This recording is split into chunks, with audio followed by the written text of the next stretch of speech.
Hello friends, how are you? I think all of you are fine. તો ચાલો મિત્રો, હવે વિકલનના ઉપયોગોમાં બહુ મહત્ત્વના ટોપિકની આજે આપણે ચર્ચા કરવાના છીએ. આ ટોપિકમાંથી તો 100% એક દાખલો પૂછાશે જ. આ ટોપિક છે મહત્તમ તથા ન્યૂનતમ મૂલ્યો. મહત્તમ તથા ન્યૂનતમ મૂલ્યો, વિધેયના મહત્તમ અને ન્યૂનતમ મૂલ્યોની વાત આપણે કરવાના છીએ. હવે આ મહત્તમ અને ન્યૂનતમ મૂલ્યો શું છે જરાક આપણે વિસ્તારથી સમજીએ. તો તમને ખબર છે, જેમ કે સાઇન થીટા, આપણે એવું બોલીએ કે ભાઈ સાઇન થીટા, તો તમે સમજી શકો ને કે સાઇન થીટાનું મહત્તમ મૂલ્ય 1 છે, સાઇન થીટાનું ન્યૂનતમ મૂલ્ય -1 છે. પરંતુ વિકલનની મદદથી આ મહત્તમ અને ન્યૂનતમ મૂલ્યો નક્કી કરી શકાય. એના માટે શું કરવાનું? તો એના માટે આપણી પાસે બે વિકલનીય કસોટી છે. સૌ પહેલાં આપણે ધારી લઈએ, ધારો કે વિધેય એફ વિકલનીય છે. સૌથી પહેલાં તો વિધેય એફ વિકલનીય છે, ત્યાંથી આપણે શરૂઆત કરીશું. ધારો કે વિધેય એફ એ વિકલનીય વિધેય છે.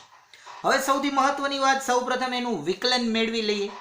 તો સૌથી પહેલાં એનું વિકલન મેળવીએ, અને વિકલન જે બિંદુ આગળ 0 થાય, ખાસ ધ્યાન રાખજો, વિધેયનું વિકલન જે બિંદુ આગળ 0 થાય, એટલે કે x belongs two domain of f માટે આપણે એવું લખશું. જો f ડેશ x બરાબર 0 થાય તો જે બિંદુએ, આપણે એવું બોલશું કે જે બિંદુએ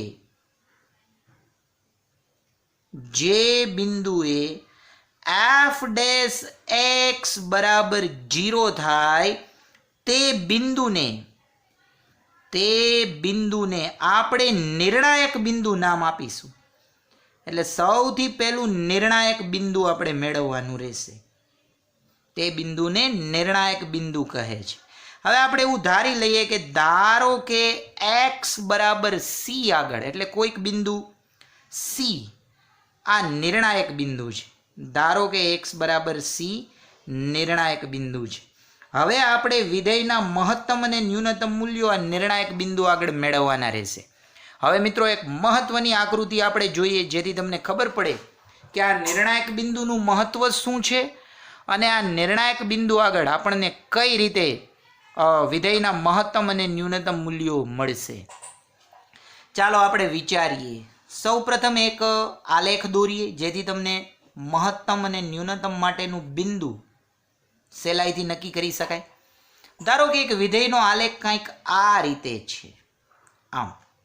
એટલે કે આ બિંદુ નિર્ણાયક બિંદુ થયું કે નહીં? જુઓ, આ બિંદુ નિર્ણાયક બિંદુ છે. અચ્છા, હજી થોડોક આલેખ આપણે આગળ લઈ જઈએ આ રીતે. ધારો કે અહીંયા એક બીજું નિર્ણાયક બિંદુ. અચ્છા, કેમ ખબર પડી કે આ બંને નિર્ણાયક બિંદુ છે? તો મિત્રો, તમને હવે ખબર જ છે કે વિકલન 0 થવું એટલે બિંદુ આગળ ઢાળ, યસ, આ બિંદુ આગળ સ્પર્શકનો ઢાળ સમક્ષિતિજ થવો. તો જુઓ, તમને એવા બે બિંદુ મળે છે જ્યાં ઢાળ સમક્ષિતિજ હોય. એટલે ધારી લો કે આ પ્રદેશ છે, આ પ્રદેશ આ બે બિંદુઓ વચ્ચે છે. અહીંયા હું આ તૂટક રેખા કરું એટલે તમને ખબર પડી જાય કે આની વચ્ચે વિધેય ચાલે છે. આ બિંદુ કયું? x બરાબર a, આ બિંદુ x બરાબર b. તો આ બિંદુ એ નિર્ણાયક બિંદુ છે, એટલે આ બિંદુને તમે c કહી શકો. આ બિંદુને પણ બીજો c અથવા c ડેશ કહી શકો. એટલે c અને c ડેશ એવું મેં નામ આપી દીધું. તો બિંદુ c એટલે આનો એક્સિયામ હો, આ c ડેશ એક્સિયામ, એનો વાયયામ શું થશે? તો મિત્રો, તમે એનો વાયયામ f ઓફ c કહી શકો કે નહીં? અહીંયા પણ વાયયામ કહી શકો, f ઓફ c ડેશ. તો હવે આપણે આકૃતિ પરથી એવું કહી શકીએ કે જો મારી પાસે બે નિર્ણાયક બિંદુ આપેલા હોય અથવા આવેલા હોય, તો આ એવા નિર્ણાયક બિંદુ છે જ્યાં વિકલન 0 છે. તો મિત્રો, અહીંયા આપણી પાસે બે કસોટી છે. બરાબર ધ્યાનથી સમજજો. સૌથી પહેલાં આ એવા બિંદુ જ્યાં વક્રનો સ્પર્શક જુઓ સમક્ષિતિજ છે. તો તમે જોઈને કહી શકો ને કે અહીંયા વિધેય મહત્તમ છે અને અહીંયા ન્યૂનતમ છે. પણ એ નક્કી કરવા માટે આપણી પાસે બે વિકલિત કસોટી છે. આ વિકલિત કસોટી સમજીએ. સૌથી પહેલા આપણે જોઈશું દ્વિતીય વિકલિત કસોટી. યસ, આપણે દ્વિતીય વિકલિત કસોટી પહેલા ભણવાના છીએ. તો દ્વિતીય વિકલિત કસોટી શું છે એને બરાબર સમજીએ. દ્વિતીય વિકલિત કસોટી નામ પરથી જ લાગે ને કે બીજી વિકલિત કસોટી. હકીકતે અહીંયા બીજી પહેલી એવું નથી, પણ દ્વિતીય વિકલિત કસોટીમાં 2 વાર વિકલન થાય એટલે એને દ્વિતીય વિકલિત કસોટી કીધી છે. હવે સૌથી પહેલા આને સમજવા માટે સૌ પ્રથમ શું કરશું, તો સૌ પ્રથમ f' મેળવવું. સૌથી પહેલું કામ f' એટલે કે વિધેયનું વિકલન મેળવવું.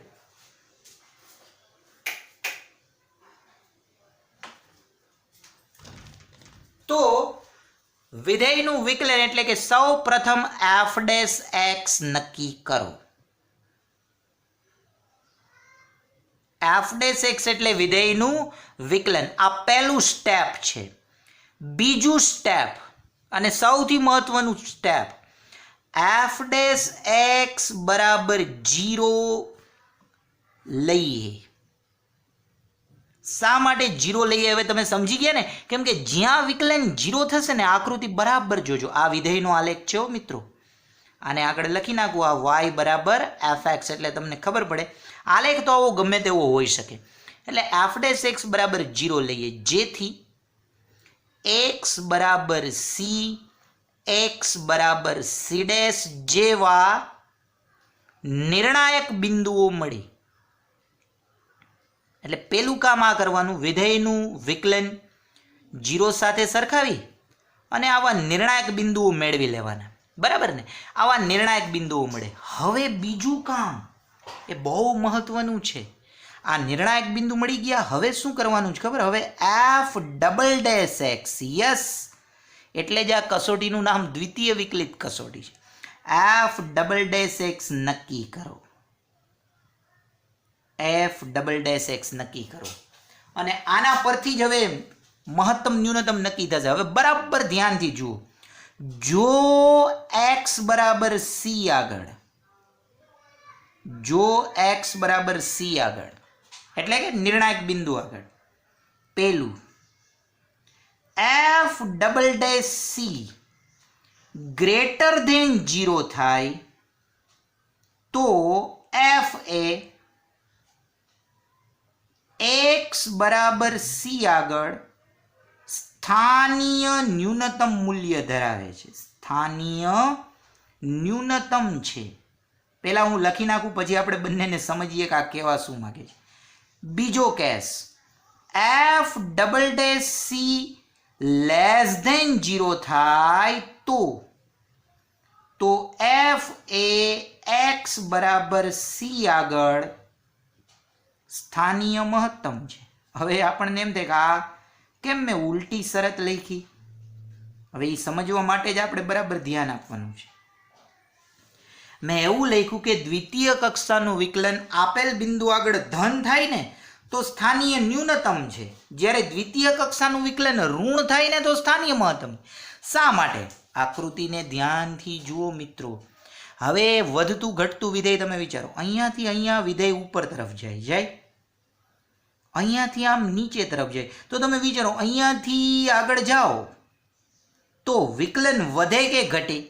તમને ખબર છે ને, આલેખ ઉપર ચડવું એટલે વધતું વિધેય એટલે વિકલન વધે. તો અહીંયા દ્વિતીય કક્ષાનું વિકલન વધે અને અહીંયા પાછું ઘટે. એટલે કે તમે શું કહી શકો કે જે બિંદુની તમે આગળ વધશો ને, હવે અહીંથી આમ આગળ વધો, અહીં સુધી તમે પ્રથમ વિકલન કરતા હતા. આ બિંદુથી સહેજ આગળ એટલે કે હવે આ બિંદુને તમે આગળ વધી ગયા એટલે કે આગળ આવ્યા, તો હવે જુઓ જી, આ પેન નીચે તરફ જાય કે ઉપર તરફ? તો નીચે તરફ જશે, જાય છે ને.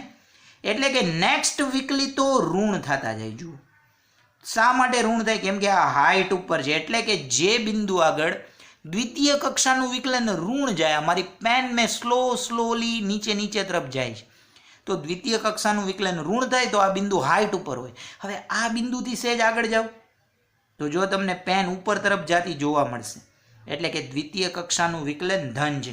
તો શરત ઉલટી યાદ રાખવાની. દ્વિતીય કક્ષાનું વિકલન ધન તો ન્યૂનતમ, સ્થાનીય ન્યૂનતમ. દ્વિતીય કક્ષાનું વિકલન ઋણ તો સ્થાનીય મહત્તમ. અચ્છા, ત્રીજો case, F double dash C બરાબર 0 થાય તો મિત્રો આ કસોટી નિષ્ફળ છે. તો આ કસોટી નિષ્ફળ છે. ટૂંકમાં તો પછી હવે આપણે પ્રથમ વિકલિત કસોટી તરફ વળવું પડશે. તો આ કસોટી નિષ્ફળ જાય તો શું કરવું? તો મિત્રો ચિંતા નથી કરવાની, આપણી પાસે પ્રથમ વિકલિત કસોટી છે જ. તો આપણે કરીશું પ્રથમ વિકલિત કસોટી. જો દ્વિતીય વિકલિત કસોટી નિષ્ફળ જાય તો આપણે કરીશું પ્રથમ વિકલિત કસોટી. આ પ્રથમ વિકલિત કસોટી શું છે? તો ધારો કે x બરાબર c આગળ બીજી કસોટી નિષ્ફળ ગઈ. તો આપણે આવું કરવાનું, જો x બરાબર c આગળ એફ ડબલ ડેશ સી બરાબર 0 થઈ જાય, એટલે કે દ્વિતીય કક્ષાનું વિકલન 0 થાય, તો નીચે મુજબ કસોટી કરીશું, અથવા તો નીચે મુજબ આપણે નક્કી કરીશું. આને આપણે પ્રથમ વિકલિત કસોટી કહીએ છીએ. હવે બરાબર ધ્યાનથી સમજો આ કસોટીમાં કંઈક આવું થશે. ધારી લો કે આ વિધેયનો પ્રદેશ છે અને આ બિંદુ છે જ્યાં કસોટી નિષ્ફળ ગઈ. તો તમે શું નક્કી કરશો? તો તમારે પ્રથમ વિકલિત કસોટી કરવાની. ધારો કે પ્રથમ વિકલિત કસોટી મુજબ આલેખ કંઈક બંને બાજુ જોવો પડશે. આ કયું બિંદુ છે ખબર છે? x બરાબર c, અહીંયા c. તો તમારે શું જોવાનું? તમારે અહીંયા એક નાનકડો અંતરાલ લઈ લેવાનો બંને બાજુ. એટલે અહીંયા લઈશું c માઇનસ h, અહીંયા લઈશું c પ્લસ h. આટલો અંતરાલ લેવો પડશે. જો આ અંતરાલ કઈ રીતે લેવો એ આપણે દાખલામાં જોઈશું. હવે તમારે જોવાનું, c માઇનસ h થી c માં આલેખ નીચેથી ઉપર તરફ ગયો, તમને ખબર છે ને, એટલે કે વધતું વિધેય, અને c થી c પ્લસ h માં ઘટતું વિધેય. તો તમારે આ રીતે જોવાનું કે કોઈક h ગ્રેટર ધેન 0 માટે, આપણે અંતરાલ બનાવી દેવાનું. c માઇનસ h થી c પ્લસ h, આ અંતરાલ આપણે જાતે બનાવવાનો છે. યસ, જાતે બનાવો. હવે જરાક ધ્યાનથી જુઓ, અહીંથી આટલામાં વિકલન ધન થયું, એટલે કે f dash c greater than 0, અને અહીંથી આટલામાં f ડેશ c, આમ તો f ડેશ x જ કહી દઉં, આમાં f ડેશ x એ ઋણ થઈ ગયું. તો આપણે આ રીતે કહેશું, જો x belongs to c minus h થી c માં, એટલે કે આટલા પ્રદેશમાં વિકલન ધન f dash x greater than 0 અને c થી c પ્લસ h માં વિકલન ઋણ થાય, f dash x less than 0 થાય, તો સમજવાનું કે f એ x બરાબર c આગળ, એટલે કે આ બિંદુ આગળ સ્થાનીય મહત્તમ છે. જુઓ, એટલે કે પેલા અંતરાલમાં ધન, બીજા અંતરાલમાં ઋણ, એટલે આલેખ નીચેથી ઉપર પછી ઉપરથી નીચે, એટલે ઓટોમેટિક આ બિંદુ આગળ મહત્તમ હોય. હવે ઉલટું વિચારો તો તમે સમજી ગયા હશો ને કે શા માટે સ્થાનીય ન્યૂનતમ હોય. તો સ્થાનીય ન્યૂનતમ કઈ રીતે હશે? x belongs to c minus h થી c માં f dash x less than 0, પછી x બિલોંગ્સ ટુ c થી c પ્લસ h માં f dash x greater than 0. તો જો આ બે શરતનું પાલન થાય તો સમજવાનું કે f એ x બરાબર c આગળ સ્થાનીય ન્યૂનતમ છે. આવું આપણે ચોક્કસપણે કહી શકીએ. તો પછી આ વિધેય એ સ્થાનીય ન્યૂનતમ છે એવું કહી શકીએ. તો મિત્રો આ રીતે તમે પ્રથમ વિકલિત કસોટી કરશો. હવે નેક્સ્ટ લેક્ચરમાં આપણે આના ઉપરથી વધારે આગળ ચર્ચા કરીશું. Thank you very much.